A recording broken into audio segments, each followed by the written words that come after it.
Hiya folks, how you all doing? Welcome back. It's Will here back for another fight card prediction. We're going to be breaking down UFC Fight Night Dublin, Poirier versus Duffy from the 3 Arena in Dublin, Ireland, which takes place on the 24th of October. Really looking forward to the card. Looking forward to making my way back over to Dublin again for another card. Last time we were there, we had a hell of a week in Dublin with Conor McGregor against Diego Brandao. It was just a pretty special week being there.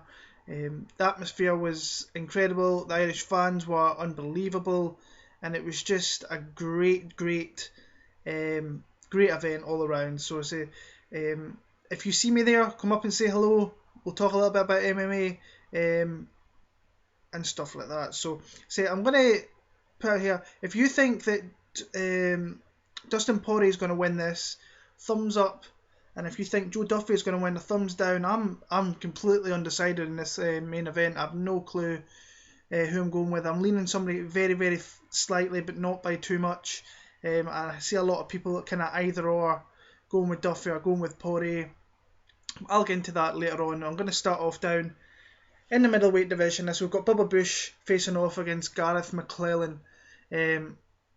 Horrible fight. I'm not going to spend too much time on it. Bubba Bush, he got blasted by Kevin Casey at UFC 175, got hit with a big right hand, went down and then got elbowed to fuck by Kevin Casey.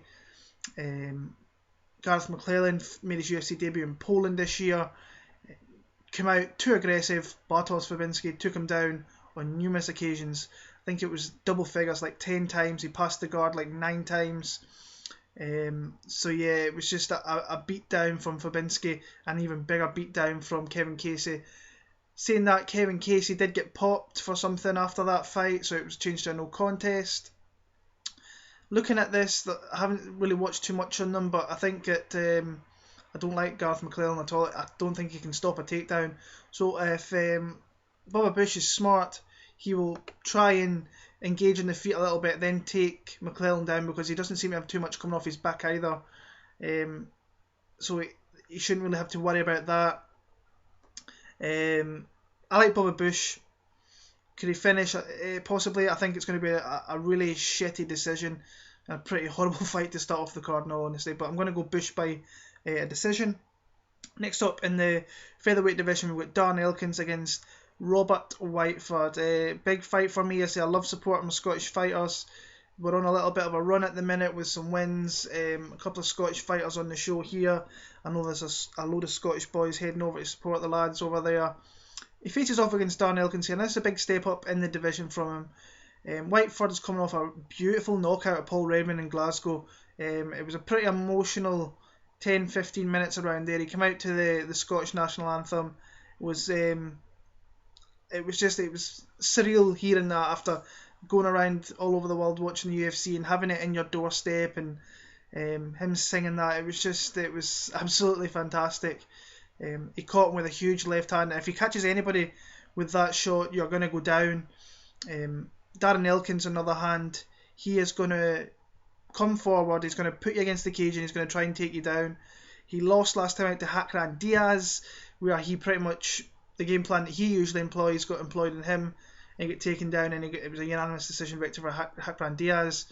Before that, he had a nice win over Lucas Martins at UFC 179, but I think Darren Elkins is a guy who's pretty much a gatekeeper to get in the top 15 here. So if Rob Whiteford can get past Elkins here, which I think he can, because I think he's far superior on the feet.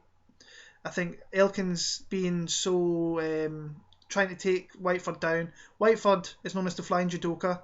He's got a lot of judo in his repertoire there, so I expect him to use that in this fight, and possibly kind of do enough to keep Elkins from taking him down, and then when it gets back to a neutral position, he's going to smash the life out of Darren Elkins. So it's a big fight here for Rob Whiteford. I think he's got enough to stop Elkins as well. I don't think he will. Elkins is a tough guy to finish. Only the top guys that finish this guy. So I like Robert Whiteford via decision. Welterweight division, we have Cathal Pendred against Tom Breese. Now this is a fight that's been talked about kind of in the British and Irish scene for a long time now. It's two guys that were coming up through the division. and now they're meeting in the UFC. So it's a pretty fun fight this here. Cathal Pendred's coming off his first loss in the UFC to John Howard, and what can only be described as a stinker of a performance in UFC 189. It was a fight that kind of seemed to last a lot longer than 15 minutes, and he lost that decision to John Howard. He's shown improvements, slight improvements, but not the big improvements you would think coming from a camp like SBG. I know that fight between UFC 188 and 189 was very, very short. Not too much kind of improvement can be done in them times. He nearly submitted Dodger Montano in Mexico, which was very, very close to nearly happening there. He did get dropped a little by Montano in that fight, but he came in against John Howard. John Howard did enough to keep it on the feet, stifle Cathal Pendred, and win the decision. Tom Breese, on the other hand, UFC debut down in Brazil against Luis Dutra, was pretty much just strolling along that first round, and then uncorked a massive right hand, put Dutra to sleep, and that was that. Very first round TKO.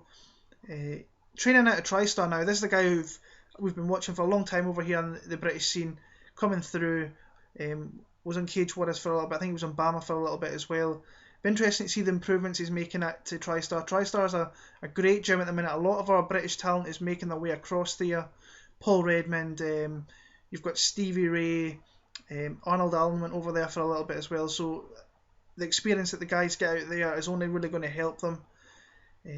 How I see this fight going, I think Cathal Pendred, even though the guy is an absolute warrior, let's get out there first. We've seen against Mike King last year in Dublin, he should have really been finished. He kept going and he got the finish. It was an unbelievable fight. The crowd, I still remember how loud that crowd was for that comeback. It was unbelievable. I get goosebumps thinking about it right now. But I like Tom Breese. I think he's going to uncork that shot again, and Pendred is going to go down and Breese is going to stand on top and just pound him out a little bit. So I'm going to go Tom Breese. I'm going to go second round TKO. Could finish in the first though. I think that Breese is really progressing very well, but I like Breese to finish this fight in the second round. So TKO for Tom Breese. Women's strawweight division, we've got Aisling Daly against Ericka Almeida. I think this is a really good fight for Aisling Daly, coming off that loss to Ronda Marcos, UFC 186 in Canada. Almeida, she's got striking's okay. She's got some decent submissions, but she's against somebody in Aisling Daly here who is very, very proficient on the ground, and I think is probably a level above what Almeida is. So that's why I'm going to pick Daly. I think she can actually finish it in the first round. So first round submission for me for Aisling Daly. Be great to see her get a win in Ireland and appear in the big show in Ireland. I don't think Almeida really possesses too much for her, not unless the fight goes later. Maybe Daly gasses a little bit, but I like Aisling Daly via submission in the first round. She's very crafty when it gets to the ground. We've seen that against Alex Chambers, so Daly via sub. Middleweight division, we have Scott Askham against Krzysztof Jotko.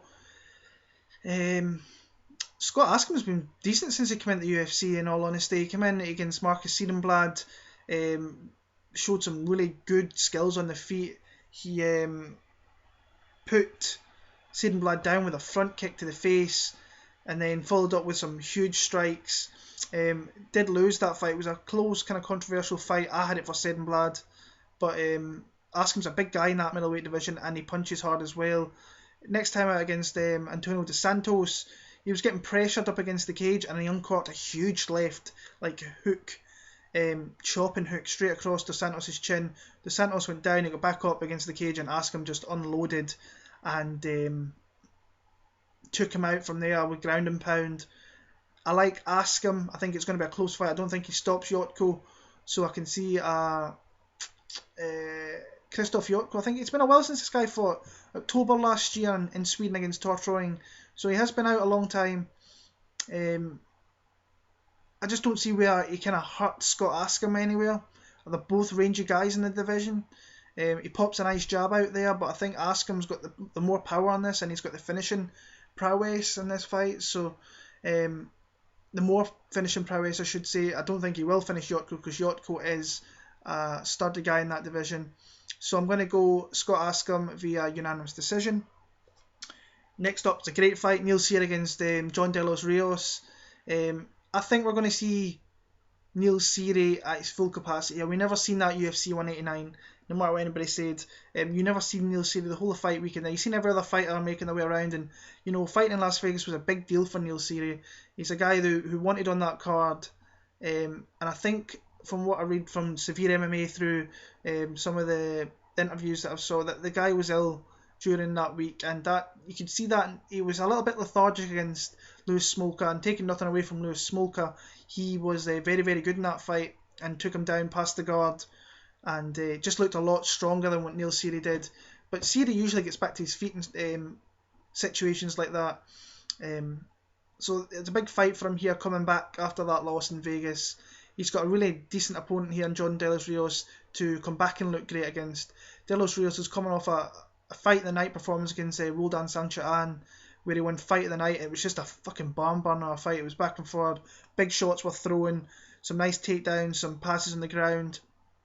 But I think Neil Seery can finish this fight. I say Delos has been stopped in the UFC. I know Horiguchi is one of them. I can't remember the other one off the top of my head.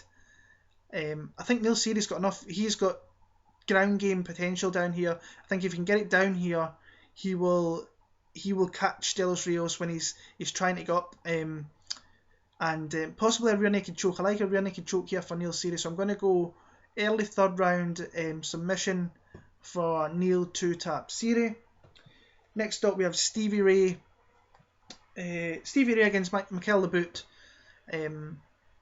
LeBout, I think, shouldn't be in the UFC. He's a striker who got outstruck by a Brazilian Jiu-Jitsu guy in Sergio Moraes in Poland. He faced off against Teemu Packalén in Glasgow, and that was, like I said earlier on, that was a stinker of a fight. That was the time when people were running getting beers all around us. I watched the fight. Probably wish I should have went for a beer because it was shocking. But it's against my fellow Scot, Stevie Ray here, who I think has got a ton of potential in this lightweight division. He came into the UFC. So I've actually watched Stevie Ray's his last 4 fights live. I've seen him down in London. I've seen him down in London, Newcastle, then I've seen Poland, and then we've seen him in Glasgow. And that call to the UFC was gladly needed. If you watch my last video for Glasgow, UFC Glasgow, you know how much he kind of sacrificed a lot. He had no job. He was very short on money. Came into the UFC against Marcin Bandel and just absolutely looked fantastic. Cut 33 pounds in 2 weeks. Put Bandel against the cage, hit him with some big shots, got him down, and finished him with some heavy ground and pound. Second fight in Glasgow, it was another fantastic atmosphere. He took who was against again? Leonardo Mafra. That's who he was against. And you could just see the technique with Stevie Ray was so far above Leonardo Mafra. He caught him with a huge right hand, put him against the fence, unloaded him some shots, and then finished him off there. And he won a performance bonus as well, which was huge for Stevie, and his whole entire family. He had a newborn kid there as well. This fight, I think, is a steamroll fight. I think Stevie Ray is going to absolutely smash LeBout here. I don't see this going into the second round. I think that Stevie Ray is going to catch him with a big shot like he did against Mafra, and he's going to finish it with a TKO. I like the improvements he's making out in TriStar. I think he's going to shock some people in this division. He's going to beat some people that people don't think he should beat, and he will beat them. I thoroughly think that he will do that. So Stevie Ray for me, first round KO. Next up we have Norman Parke against Reza Madadi. I've been going back and forward on this one. Norman Parke, I don't know whether he's reached his ceiling in the UFC. I think he's had a couple of unfortunate decision mishaps down in Brazil, which I actually think he won. The T-Bow fight was a lot closer than what people are giving him credit for. We all know about Norman Parke. He's got some good judo skills. He's fast on his feet, good footwork. Doesn't have much power. His striking's not up to much, but he does enough to win fights. He doesn't really stand out anywhere. And Reza Madadi, this is his first fight in 3.5 years. Last time this guy fought was in Stockholm in 2012, and he beat Michael Johnson. Now, if they two fought nowadays, I think it'd be clearly Michael Johnson to win that fight. The one thing with Madadi, what he has got is he's got relentless pace. The reason he was away for 3.5 years because he was put in jail for aggravated assault, in case you didn't know. But he has decent wrestling. I think he's going to try and pursue that. But Norman Parke has judo skills. Grew up a little bit of judoka as well. Initially, when I had this matchup, I went with Reza Madadi. And I've changed my mind over the last few weeks watching some tape. I don't know if Madadi's kind of went downhill a little bit, whether he's kind of reinvigorated because he's got a second shot in the UFC. I think with being in Ireland, I think it's going to be very close. Edge Norman Parke very closely, but I think Reza Madadi has a great chance in this one, in all honesty. So Norman Parke for me, split decision. On to the main card. Flyweight division, we have Patrick the Hooligan Holohan against Louis Smolka. Great fight. Very close. I think if you put this anywhere outside of Dublin, I think Louis Smolka probably starts as a favourite. I just don't see anybody right now coming into Ireland and beating Paddy Holohan. I just don't see it. I think we saw in his UFC debut against Josh Sampo. I actually picked Josh Sampo in that one, and I did say in my video prediction that I'm probably making a silly decision here because Paddy Holohan fighting in Dublin, I knew what skills he had, but I thought Josh Sampo's wrestling skills, i.e. like what Chris Kalides did in his second fight, I thought that's what would happen in Dublin. Not one bit. He hit him with a big shot, took him down, submitted him. I actually saw Paddy's last fight in Glasgow against Vaughan Lee. Very composed. He was always ahead against Vaughan Lee, except for I think it was the end of the first round he got caught, and Vaughan Lee took his back and sinked in a choke, which I don't think was overly close, but it was a little bit cause of concern. I think Louis Smolka is going to try and come in and do what he did to Neil Seery and maybe keeping the feet a little bit more. He's a strong guy for flyweight, but I think Paddy is a long-rangey guy. He's going to be able to keep Smolka at distance. And then if this goes to ground, I think that Paddy Holohan has the jiu-jitsu advantage. I say Smolka, he's kind of got out the barn a little bit, the fire in the barn a little bit too much. Richie Vasi uncorked a kick. He was losing that fight. I think if Holohan can keep up the pressure, he will beat Louis Smolka. I just don't see anybody coming into Dublin right now and beating Paddy Holohan. I don't see it. It's his hometown. It was the very first fight at UFC Dublin last time out, and the arena was packed. And the reason was for Paddy Holohan. The Irish fans love fights. Occasionally you'll see them drift in and out when the Irish fighters aren't there, but when there's an Irish fighter and he's a hometown guy like Paddy Holohan is, they're going to be in that arena and they're going to be shouting for Paddy. It was an unbelievable. I'm just getting goosebumps thinking of that card last year. It was phenomenal. Close fight. I think that it's going to be a decision victory for Paddy Holohan. He could catch a submission in this one, in all fairness, but I'm leaning more towards the decision. So a 30. In fact, I'm going to go 29-28. I think Smolka has enough to take a round off Holohan. So yeah, that's my pick for that. So it's Paddy Holohan via decision. Next up, welterweight division, we have Nicholas Dalby against Darren Till. I've seen some people's predictions on this card already. A lot of people are kind of downplaying Nicholas Dalby. I don't think that's much at all because his debut against Elizu de Santos wasn't great, but he did take the guy down 6 times. He had kind of the top position quite a lot. He did get hit quite a lot on the feet, Dalby, which is more than what he usually gets hit with when you see him in Cage Warriors. He didn't hit that much. Training out of Rumble Sports, I thought he won that fight in Brazil. I don't think he entirely thought he won that fight, in all honesty. But I think Dalby's a decent guy in this division. I think he can give some good fighters some good fights. So, facing off against Darren Till here, he trains out of Brazil. Faced off against Wendell Oliveira, who's virtually a punching bag. Hit him with some big shots down the ground with some elbows that took him out. He's not overly great on his feet. He's long and rangy. His combinations aren't too great. He throws a lot of kind of single shots. He kind of attacks the legs a little bit. But I think he's got some jiu-jitsu skills as well from what I've seen in some of the Brazilian fights he had. But I like Dalby in this one. Dalby's faced a bit of competition over here in Europe, so I'm going to go Dalby via decision. Co-main event, we have Stipe Miocic against Ben Rothwell. I always pick against Ben Rothwell and he always seems to knock people out. I actually think, did I pick Rothwell to be over him? I think I did. Could be wrong. Huge guy, saw him in Las Vegas. He's a fucking massive guy. I saw Stipe Miocic in Vegas as well. And he looked kind of... He was big, but not as big as Big Ben Rothwell, obviously. But he's coming off a huge knockout there over Matt Mitrione. He's got that. He's just, I think, out of 35 of his wins, he's got 33 finishes. So the guy's a finisher. I like Stipe Miocic at the minute. He's looking great. He's looking very good. Went down to Australia and put an absolute shit whipping on Mark Hunt down there. I think it was 150 signature strikes, 6 takedowns. Just beat the ass up pretty bad. He's got great wrestling skills. He's got he's a Golden Gloves boxer as well. He's a very smart fighter, and he's only lost in the UFC to Stefan Struve, where he got caught on the feet. If he avoids that here with Ben Rothwell, I think he's got a great chance. Decision.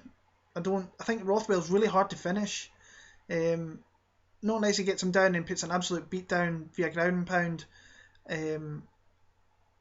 For Stipe, but I like Stipe via decision. I think Ben Rothwell's just a tough guy to finish. So my pick is Stipe Miocic via decision. And main event. Love the main event. When I first heard it, did I think it should have been a main event? Perhaps not. I was hoping it would be Gunny Nelson.